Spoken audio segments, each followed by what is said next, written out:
Spirit Dance. Long ago, in a Sumi village, there lived a great warrior called Rotoki. He had an only son and was very protective of him. He took the boy everywhere and tried to teach him everything he knew. One day, Rotoki took his son Khamta bird trapping. As they went into the forest, they found a huge fallen tree blocking their path. Rotoki swiftly jumped over it and turned back to see if his son was doing the same. But to his surprise, Khamta was nowhere to be seen. "He was right here with me. Where could he be?" he said to himself. He looked around and called out, "Khamta! Khamta!" But only an eerie silence greeted his call. Filled with tension, Rotoki anxiously searched the jungle till nightfall. He returned home very sad, alone, and deeply troubled. That night, his son appeared in his dream. He said, "Father, I was standing right next to the tree you jumped across, but you did not seem to see me anymore after you crossed over." Rotoki got up the next morning, called all his kinsmen and friends. They went to the same spot where Khamta disappeared and started to search again.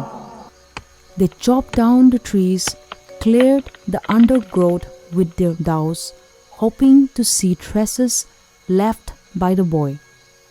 But all efforts went in vain. Khamta was never seen again.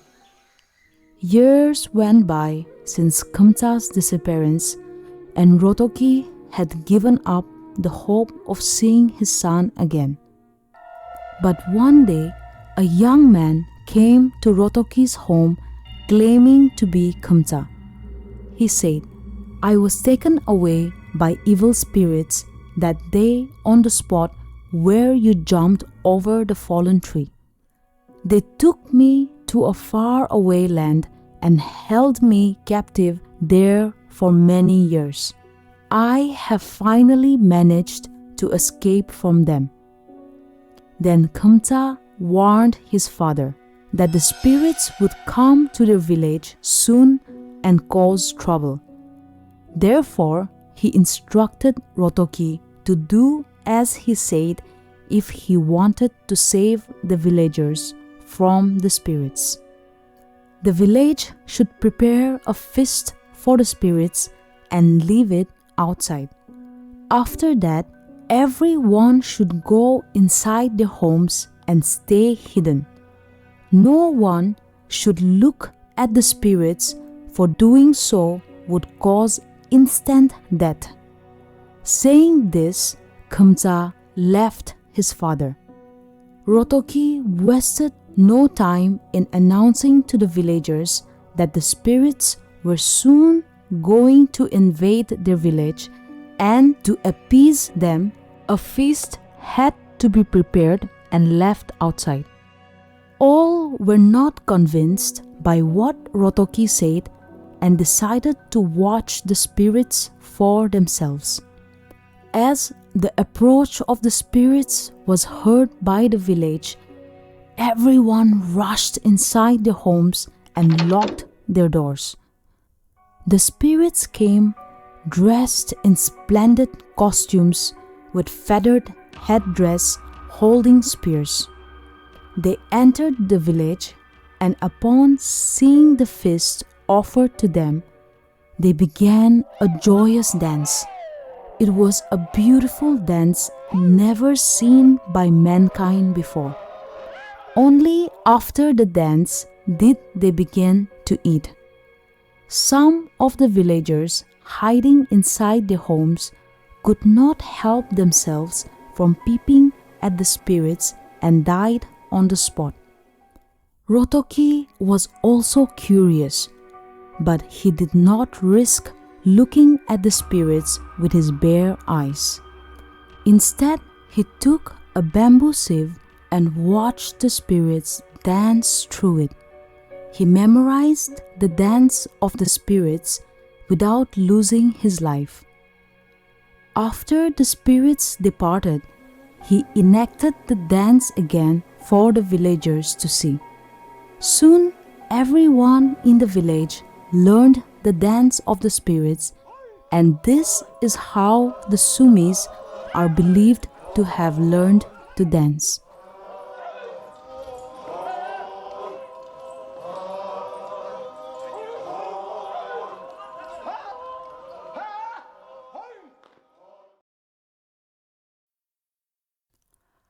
Kong Liang.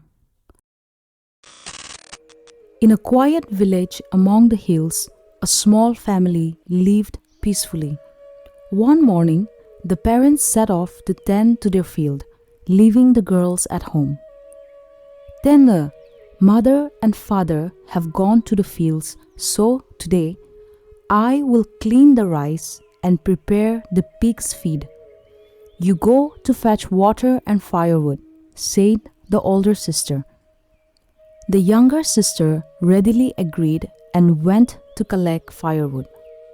She came laden with the wood, and dumping the load on the ground, she said, "Uya, I'm hungry, give me something to eat." But the older sister, ignoring her plea, sent her to fetch water 3 more times. When the younger sister filled all the pots and containers with water, it was time to cook food for the evening meal. The older sister set the pot of rice on the fire. By now, the younger sister was famished and cried out, "Uya, I am so hungry. Please give me some food." But instead of feeding her starving sibling, she told her to open her palm and proceeded to hit her palm with a hot rice ladle. This was too much for the younger sister, who was hungry and tired after so much hard work. Crying loudly, she ran out and huddled in the corner of the senglang at the back of the house. Meanwhile, the parents walked home with baskets full of fresh produce. Their field had given a rich harvest, and they were very happy their hard work had paid off. They were eager to meet their daughters and see their joy at the food they had brought.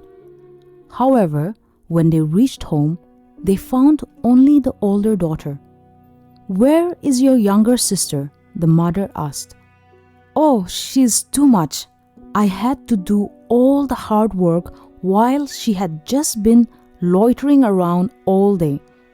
She must be somewhere sitting outside," the older daughter replied, pretending to be very busy.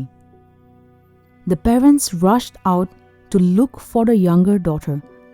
They knew very well the characters of both their daughters and concluded that the older sister must have done something bad to hurt the younger sister. They called out to the younger daughter, telling her that they had brought fresh cucumbers, maize, and other foodstuff, and that she would be given the first choice to eat whatever she wanted. But the younger sister had heard the lies her older sister had told her mother and could not bear the injustice of it all. So she climbed the nearest tree and transformed herself into a small bird called Kong Liang. The parents looked for her everywhere, but she was nowhere to be seen. Finally, when they came near a tall tree, they saw a small bird perched there. It was singing the following songs mournfully. "Older sister sent me to fetch firewood. Older sister sent me to fetch water. Not once was I given rice and meat. Better to live in the trees Where am I supposed to stay? Repeating this song, the small bird darted from tree to tree and eventually flew off into the thick forest, leaving the parents heartbroken. Thank you for watching. Subscribe to discover more enchanting tales and rich traditions from the comfort of your home.